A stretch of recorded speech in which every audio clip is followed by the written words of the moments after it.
Har'a muddee sagal bara 2023 Ashamar Kafuunee akkam jirtu kabajamtoota daawwattoota Horni Miidiyaa. Horni Miidiyaa irratti oduu torbanii kan isinitti himu Allalisaa Dhaabaati. Hangafoota dursuun oduu isinitti hima. Deetaa Ministeera Nagaa Itoophiyaa Obbo Taayyee Dandahaa mootummaan waraana hidhattoota WBO irratti bakka hundatti cimsuun marichi akka gufatu hime. Godina Harargee Bahaa magaalaa Awwadaayitti uggurri alkallattii fi kallattiin gabaa jimaa irratti taasifamaa jiraachuu jiraattonni himani. Itiyoo Telekom keessatti saamichi bifa qindaa'aa ta'eenis raawwatamaa jiraachuu maddeen keessoo dhaabbatichaa himani. Godina Salaalee aanaalee adda addaa keessatti humnoonni mootummaa sakatta'insa WBO qabata jedhuun manneen jireenyaa gubuu fi qabeenya uummataa barbadeessaa jiraachuu jiraattonni himani. Gareen deeggarsa namummaa karaa deemaa jedhamuun kan beekamu Injiinar Daani'eel Gammadaatiin durfamu nyaataa fi qoricha lixa Oromiyaa dhaqqabsiisuu ibse. Badhaasni Odaa bara kana muddee 21 bara 2023 akka adeemsifamu ibsame. Oduu biyya alaatiin. Ministeerri dhimma alaa Ameerikaa Antiinoo Bilinken Israa'el lammiilee nagaa Gaazaaf eegumsa gochuu qabdii jedhani. Manni maree UN Gaazaatti dhukaasa dhaabuun murteessuu irratti sagalee kennuufi jedhame. Kunneen hangafoota oduu biyya keessaaf biyya alaa turanii amma babal'ina oduuttan sin dabarsa. Deetaa Ministeera Nagaa Itoophiyaa Obbo Taayyee Dandahaa mootummaan waraana hidhattoota WBO irratti bakka hundatti cimsuun marichi akka gufatu hime. Obbo Taayyeen garuu waraanni yeroo jarri gidaamii jiranii fala hin arganne amma yeroo isaan sulultaa gahanitti fala ergachuu hin danda'u jedhani. Dabalata oduu kanaa kan isinitti himtu Ayyaantuu Taayyeeti. Deetaan Ministeera Nagaa Itoophiyaa Obbo Taayyee Dandahaaf gaaffii BBC waliin taasisanii mootummaan ofii keessa jiran marii araaraa WBO waliin taasifame gufachiisuu himatan. Marroon dubbiin kun haadhumu yoo mootummaan illee nadhe yaaduu jedhee riiskii fudhatee gara xiyyaaraan Tanzaaniyaa deeme kun anaaf kutannoo agarsiisas jedhan. Borumtaa mariin araaraa eegalame gama mootummaatiin shanee balleessinee jirra cabsaa jirra kan jedhu ololli ni eegale. Olola qofa osoo hin taane waraanni bakka hunda socho'ee waan dur hin jirretu deebi'e. Waraana waggaa 5 keessatti hin dhumne yeroo marii sana keessatti fixuuf dhamaatii godhamee jedhan. Haalota kana yoo ilaalu mootummaan kiyya kun dubbicha mariidhaan akka dhumu waan barbaade natti hin fakkaatus jedhan.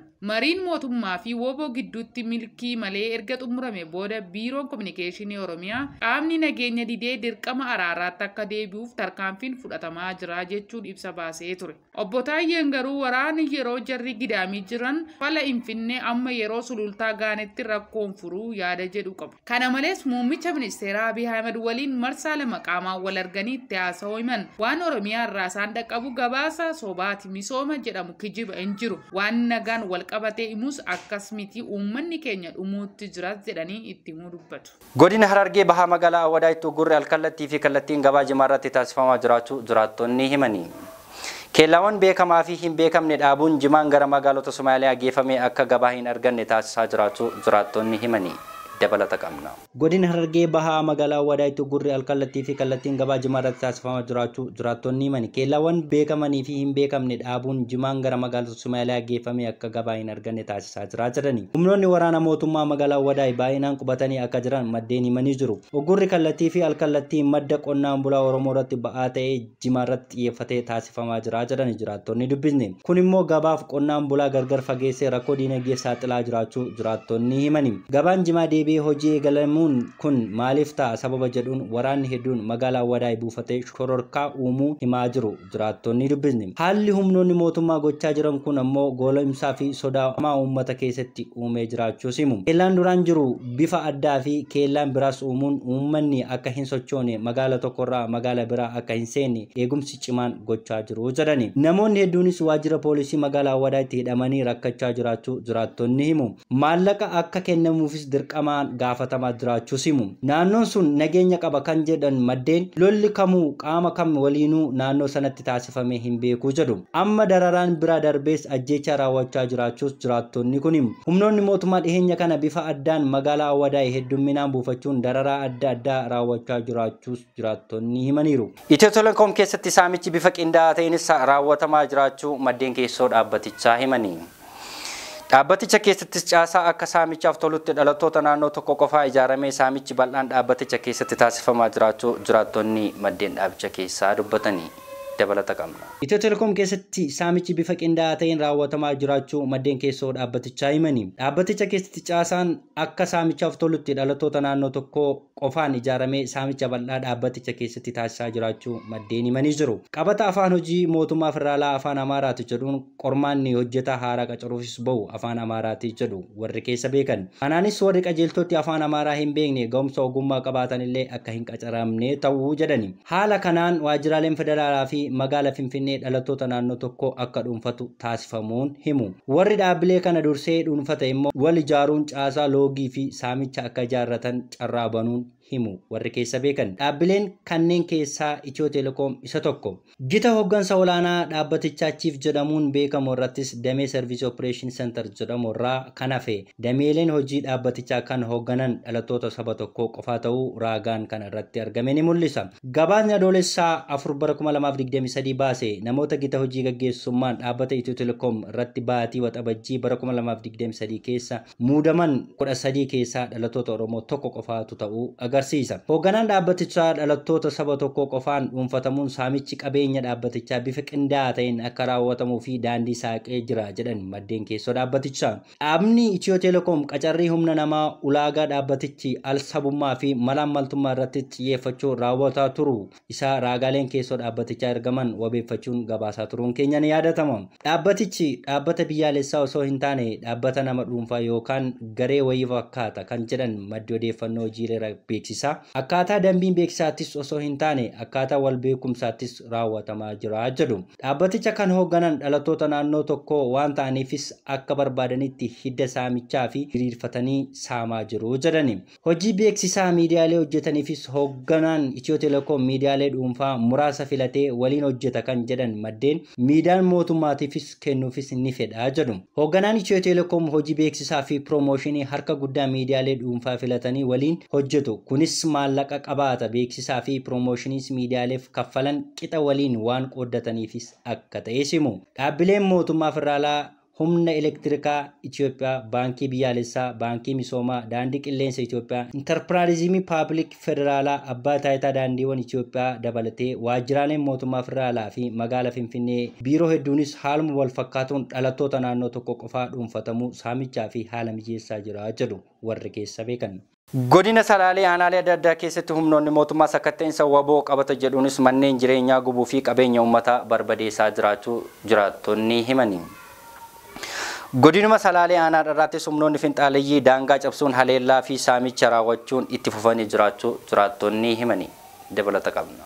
Godinaalee Salaalee aanaalee adda addaa keessatti humnoonni mootummaa sakatta'insa waboo qabata jedhuun bobba'anii meeshaa gurguddaa dhukaasuun manneen jireenyaa gubuu fi qabeenya uummataa barbadeessaa jiru jedhan jiraattonni dubbise. Ganduma Salaalee aanaa darraatti humnoonni finxaaleeyyii daangaa cabsuun haleellaa fi saamicha raawwachuu itti fufanii jiraachuu jiraattonni himu. Aanaalee Dagan warra Jaarsoo Hidhabuu Abootee Kuyyuu fi Yaayyaa Gullallee keessatti haleellaan jiraachuu jiraattonni himu. Guyyaa kaleessaa aanaa Hidhabuu Abootee ganda Ciroo jedhamu irratti haleellaa meeshaa waraanaa gurguddaan raawwatamanii manneen jireenya uummataa gubachuu jiraattonni dubbisne himataniiru. Walitti fufiinsaan guyyaa dheengaddaa jechuun muddee 4/2023 ganda Yaayyaaroo jedhamutti lolli wooboo fi humnoota mootummaa gidduu turuu jiraattonni kan dubbatan. Sababa sanaanis humnoonni mootummaa meeshaa waraanaa gurguddaa fayyadamuu eeranii dhukaasni meeshaa waraanaa kun ammoo uummata nagaa miidhuu jiraattonni komatu. Aanota haleellaan irratti raawwatamaa jiru keessaa neetwoorkii balleessuu dhukaasni itti fufee jiraachuu jiraattonni himan.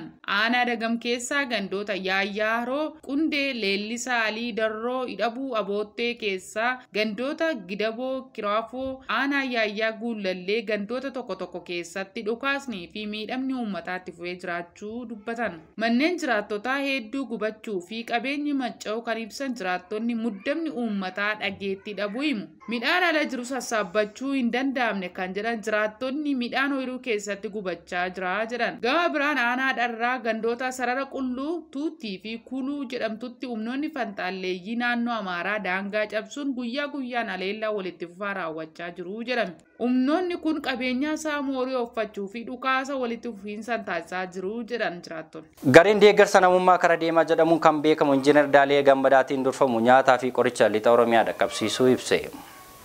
Garichi deeggarsa namummaa hawaasa Oromoo Firaankifurtii, Ayirlaandii, Los Aanjelesii fi Kaalifoorniyaa fi dhaabbilee amantaa irrattis ergamanis qaqqabsiisuu isaas ibsee jira. dabalata qabna. Gareen deeggarsa namummaa karaa deemaa jedhamu kan beekamu Injiinar Daani'el Gammadaan durfamu deeggarsa namummaa nyaataa fi qoricha of keessaa qabu lixa Oromiyaa dhaqqabsiisuu ibse. Garichi deeggarsa namummaa hawaasa Oromoo Firaankiifart, Ayerlaand, Los Aanjiles, Kaalifoorniyaa fi dhaabbilee amantaa irraa itti argame qabachuun Wallagga lixaa aanota 3 qaqqabsiisuu ibse. Deeggarsa kana aanota godina Wallagga lixaa 3 jechuunis Ayeraa Gullisoo fi Qondaalaa dhaqqabsiisuun raagaan erganis ni mul'isa. Deeggarsa kanaan birrii miliyoona 2.58 tti bituun ibsee jira. Ogeeyyii fayyaa Gullisoo fi Ayeraa akkasumas hawaasni aanaa Qondaalaa deeggarsa argatanis gammaduu isaanis ibsa. Badhaasni Odaa bara kanaa muddee 21 bara 2023 akka adeemsifamu ibsame. Badhaasni Odaa marsaa torbaffaan muddee 21 bara 2023 hoteela Iskeellaayitittis akka adeemsifamu ta'uu dhaabbanni maltiimiidiyaa Bashaatuu Tolamaaramiin ibsee miidiyaaleef kenneen dubbatanii dabalata qabna. Badhaasni Odaa bara kanaa muddee 21 bara 2023 akka adeemsifamu ibsame. Badhaasa Odaa marsaa torbaffaan muddee 21 bara 2023 hoteela Iskeellaayititti kan adeemsifamu ta'uu dhaabbanni maltiimiidiyaa Bashaatuu Tolamaaraan ibsa miidiyaaleef kennaniin dubbatanii. Ibsa laatame kanaan irrattis hojii adeemsiftuun dhaabbatichaa gaazexeessituun Bashaatuu Tolamaaram hayyoon badhaasa Odaa hojiiwwan artii biyya keessaa jajjabeessuufis hojiileen artii hojjetaman carraa walqixa akka argataniifis kan gargaaru ta'uu himtee jirti. Badhaasichis namoota gama artiin hojii gaarii hojjechuun dorgomaan ta'an wal dorgomsiisuun hojii artii damee muuziqaa fi kitaabaan akaakuu 60 kan badhaasu ta'us ibsameera. Oduu biyya alaatiin.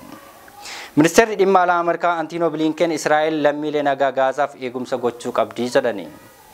Ministeerri dhimma alaa Ameerikaa Antiinoo Bilinken Israa'el lammiilee nagaa Gaazaaf eegumsa gochuuf caalaatti hojjechuu akka qabdu waadaa seenamee fi wanti qabatamaan ta'aa jiru waliin fakkaatu jedhani.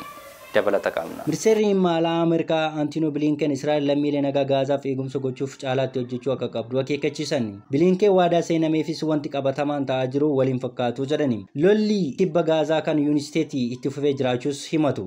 Wayita waraanni eegalamu jiraattonni kaaba Gaazaa gara kana Yuunisteetii akka baqatan akeekkachiifamanii turani. Biddi kaampii baqattoota Jaamilaattis qabateera. Bakka kanattis taankonni Israa'el boombii fi aarri darbachaa turan jedha gaazexeessaan Gaazaa BBC'tti dubbate. Loltoonni Israa'el butamanii Gaazaa geeffame tokko lola humnoota addaa Israa'el namoota butaman baraaruufis yaalii Hamaasii fi gidduutti gaggeeffame irratti ajjeefame jedha Hamaas. BBC'n qaama walabaarraa addatti kan nam mirkaneeffadhe jedhe. Ministeerri fayyaa Filisxeem jimaata darbe humnoonni Israa'el Filisxeemota 6 West Baankii kaampii Alfaraa jedhamuttis ajjeesuu isaa beeksise. Manni maree tasgabbii dhaabbata biyyoota gamtoomanii jimaata darbe kan Gaazaatti dhukaasni saffisaan akka dhaabbatuu fi dhiisuu waamicha dhiyeessuuf filannoo gaggeesse jedhame. Manni maree UN Gaazaatti dhukaasa dhaabuu murteessuu irratti sagalee kennuufii jedhame. Wayita manni maree dhaabbata biyyoota gamtoomanii UN Gaazaatti dhukaasa dhaabuu irratti sagalee kennuuf jedhu irrattis barreessaan olaanaan dhaabbatichaa iji addunyaa nu daawwachaa jira jedhani. dabalata qabna. Manni maree UN Gaazaatti dhukaasa dhaabuu murteessuu irratti sagalee kennuufii jedhame. Wayita manni maree dhaabbata biyyoota gamtoomanii UNHCR Gaazaatti dhukaasa dhaabuu irratti sagalee kennuuf jedhu jirutti barreessaan olaanaa dhaabbatichaa ija addunyaa nu daawwachaa jira jedhani. Barreessaan UN Antonio Guterres koraa UN haala Gaazaa keessa jiru irrattis mari'achuuf jiru irratti dubbii dubbatanii kana kan jedhan. Gaazaatti dhukaasni hatattama haa dhaabbatu moo haa dhiisu yaada jedhu irratti sarara gara booda sagalee kennuufii ta'a. Guterres bakka bu'oota waliigaltichaa irrattis akka jechuun dubbatanii uummanni Gaazaa irraa gara baduutti deemaa jira waan ta'eefis hawaasni addunyaa gidiraa kana dhaabuudhaafis waan danda'u gochuu qabaa jedhanii. Warri walitti qabamanii namoota nagaaf eegumsa gochuudhaafis akkasumas gargaarsi lubbuu baraaruu ariitiidhaanis akka dhiyaatuuf dhukaasa dhaabuun namummaatiifis dhiibbaa akka godhaniifis gaafatanii Guterres. Dabalataanis furmaanni biyyoota lamaanii egeree nagaa qabsiisuufis fala tokkichi danda'uudha jechuunis dubbatanii. Iji addunyaa akkasumas iji seenaa daawwachaa jira tarkaanfii fudhachuufis seerri isaa ammaa jedhanii. Israa'el ammoo waamicha dhukaasa dhaabuuf taasifte kan callifte ta'us mormite. Yuunaayitidis ambaasaaderaa Israa'el Goldiyaa Eeriyaaniin dhukaasa dhaabuu jechuun Hamaas Gaazaa tochiisuus cimsanii mirkaneessuudha jechuun kan gochuun badii Hamaas beekaa hojjeteefis dhiifama argate jechuun korayyonni kanarratti dubbatanii. Egaa kabajamtoota daawwattoota Horni Miidiyaa babal'ina oduu torban kanaaf kan biyya keessaaf kan biyya alaa kan qabanne kan hanga ammaatti daawwataa turtan ture oduu isinitti maakan ture Allalisaa Dhabaati akkasumas ogeessi kaameraa koo Abdullahi Guyyoo ture torban babal'ina oduu biroon hanga walitti deebinutti qophiilee Horni Miidiyaa waliin turtii gaarii qabaadhaa.